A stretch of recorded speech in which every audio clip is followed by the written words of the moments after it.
recycle dari barang-barang bekas atau pakaian bekas, ya. Terutama jin yang tidak terpakai di rumah.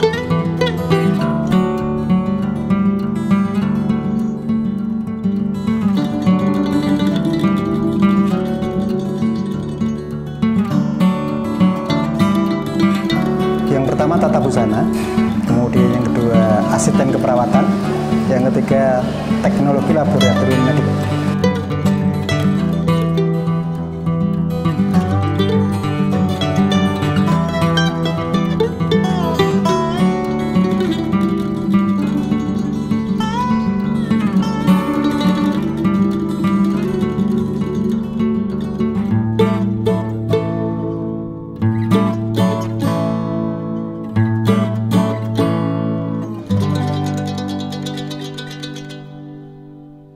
Assalamualaikum warahmatullahi wabarakatuh. Selamat sore, jumpa lagi kita di Baleristan, salah satu channel yang memberikan informasi terkini tentang perkembangan SMK di seluruh Indonesia. Kita kembali ke Salatiga, wilayah pegunungan yang memiliki potensi besar di dalam pengembangan SDM melalui SMK-SMK yang ada. SMK PGRI 1 Salatiga, salah satu SMK yang memiliki potensi besar dalam membantu pengembangan SDM di bidangnya masing-masing. Kita akan lihat bagaimana SMK PGRI 1 ini berkiprah. Mari kita lihat lab yang mereka punya.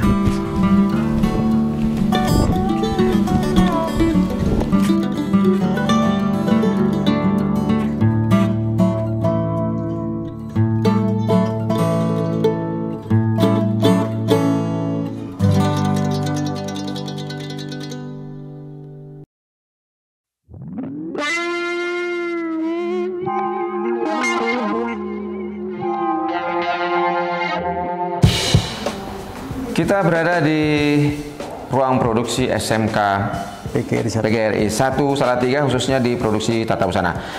Kebetulan di sebelah kita ada Pak Sardi, Kepala Sekolah SMK PGRI 1 Salatiga, yang punya kiprah cukup luar biasa dalam ikut membantu mengembangkan SDM, terutama di bidang yang ada di Salatiga ini, atau kompetensi-kompetensi yang ada di SMK PGRI Salatiga. Pak Sardi, ada berapa kompetensi yang ada di sini, Pak Sardi? Ada 3, Pak. Ada 3. Kompetensi apa saja?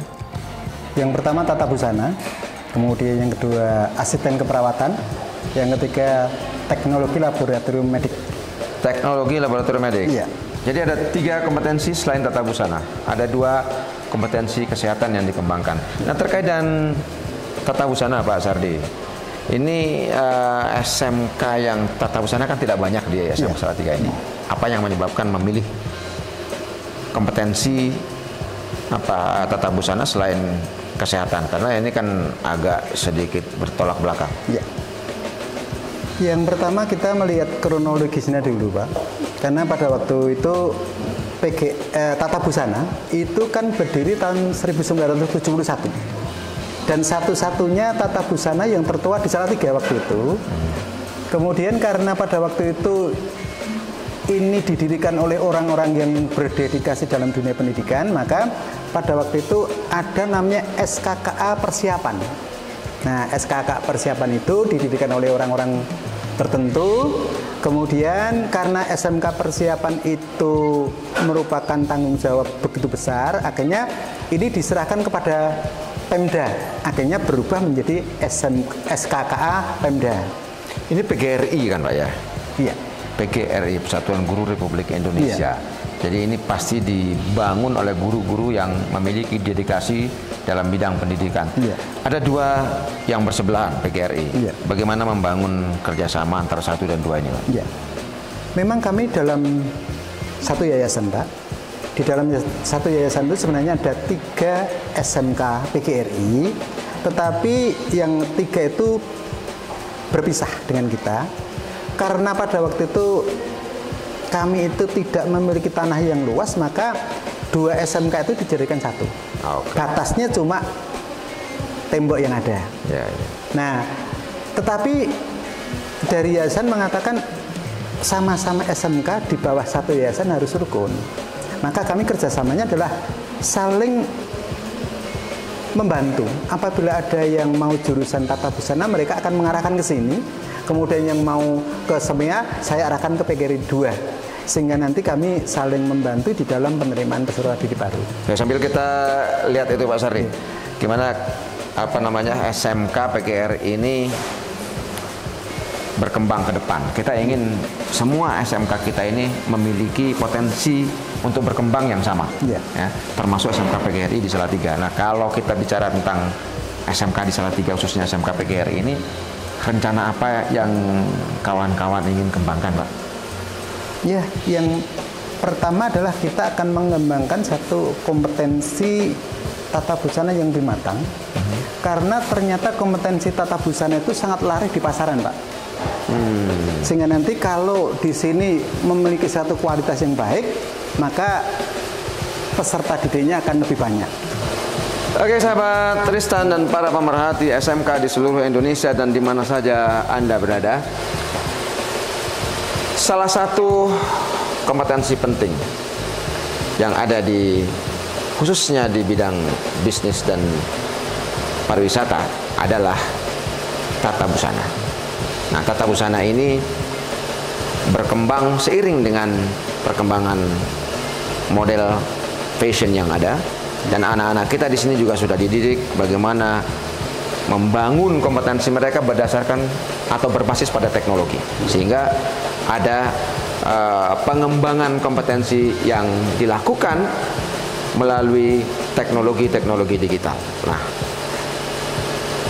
untuk itu kawan-kawan dunia usaha dan dunia industri, kami mengundang kawan-kawan untuk terus terlibat tanpa bosan dalam membangun kompetensi yang ada di SMK-SMK yang kita punya dan yang didirikan di seluruh Indonesia.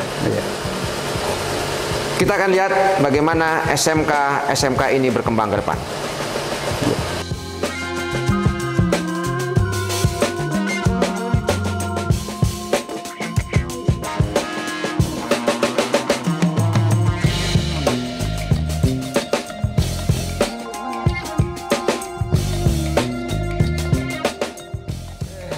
Kita juga ditemani oleh Bu Sima Patmawati, salah satu waka. Kebetulan Bu Sima di waka kurikulum, Bu, ya. Betul, nah, ya. Bu Sima, ini terkait dengan pengembangan 3 kompetensi yang ada di SMK PGRI 1. Selain tata busana, ada 2 kompetensi keperawatan. Iya. Itu mengembangkan kurikulumnya seperti apa? Iya, yang pertama Pak, kita untuk pengembangan kurikulumnya kita selaraskan dengan Dudi. Biasanya ketika awal pembelajaran atau sebelum awal pembelajaran kita mengundang beberapa Dudi untuk datang ke sini. Jadi kita menyamakan persepsi apakah pelajaran yang nantinya akan kita berikan itu sesuai dengan perkembangan yang dibutuhkan dunia kerja dan dunia industri, seperti itu Bapak. Nah, kalau kaitannya dengan kesehatan, Bu? Iya. Kalau kesehatan selain itu kita kerjasama untuk penempatan PKL ya Pak. PKL kita ketempatkan di rumah sakit, klinik, puskesmas, seperti itu. Jadi anak-anak di sana diberikan tugas sendiri sih sebenarnya sama masing-masing rumah sakit. Apakah anak nanti di bagian pendaftaran atau langsung menangani pasien, kita serahkan sepenuhnya ke bagian rumah sakit.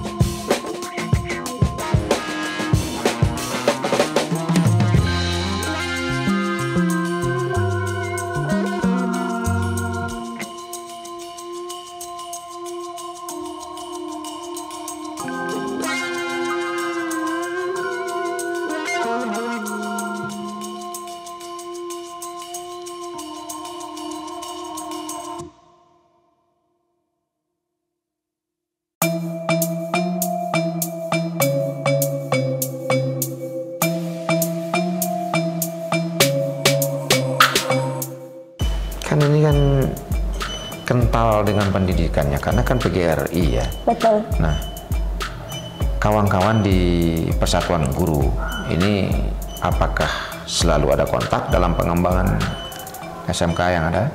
Biasanya melalui kalau kepala sekolah MKKS, kalau guru biasanya melalui MGMP gitu Pak.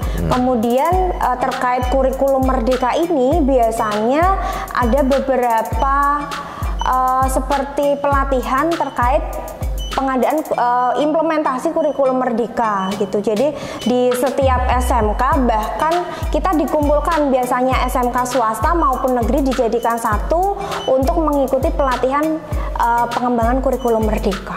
Susah nggak untuk memahami kurikulum Merdeka itu? Namanya ini baru awal ya Pak.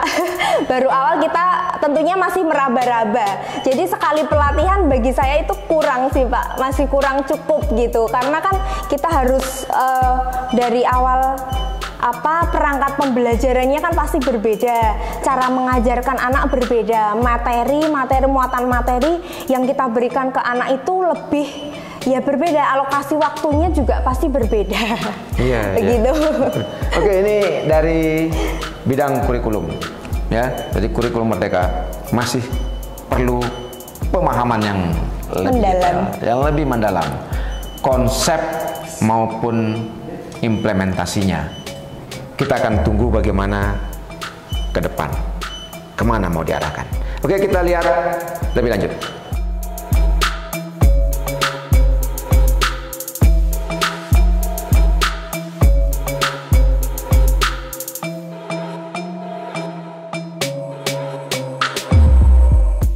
Kami memproduksi berbagai seragam, dari seragam OSIS, kemudian batik, dan juga seragam identitas. Ada berbagai macam model yang di sini dari OSIS, kemudian dari TLM, kemudian keperawatan, dan juga tata busana. Jadi setiap jurusan mempunyai seragam identitas masing-masing.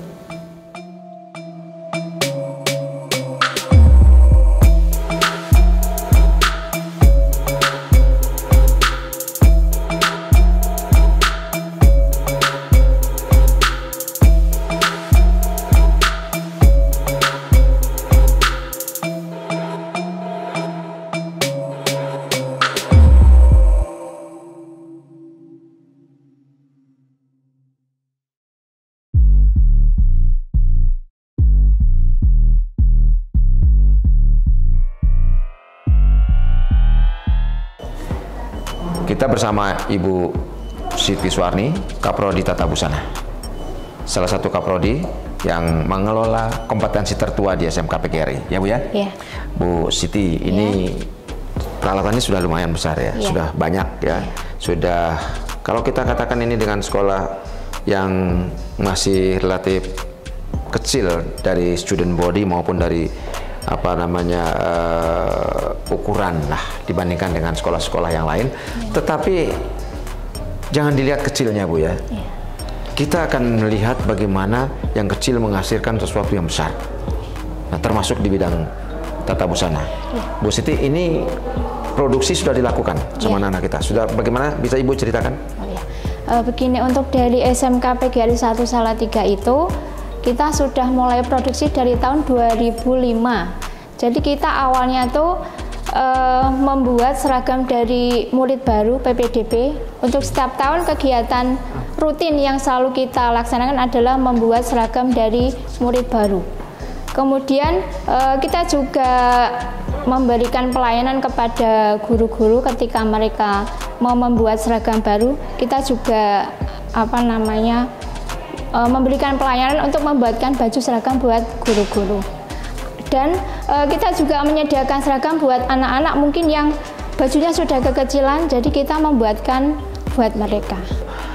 Bu, ini hasil yang mereka sudah dapatkan, apa saja yang mereka sudah buat di sini anak-anak kita ini? Selain baju? Ya, selain baju, untuk pelajaran PKK, kebetulan karena kita ini selain kita membuat baju yang sudah jadi, kita juga memanfaatkan barang bekas untuk menjadi barang yang masih bisa ada nilai jualnya, Pak. Oh, termasuk ini ya Bu ya? Kebetulan ini dari sisa-sisa celana jeans yang mungkin di rumah sudah tidak dipakai, jadi anak membuat recycle-nya menjadi barang-barang yang ada nilai jualnya, Pak. Ini Seperti ini. recycle dari barang-barang bekas atau dari pakaian jeans. bekas. Iya. Terutama jin yang tidak terpakai di rumah, kemudian anak-anak kita memiliki keinginan untuk mengubah ini dan jadilah tas Iya. yang masih memiliki nilai jual, dan mereka memiliki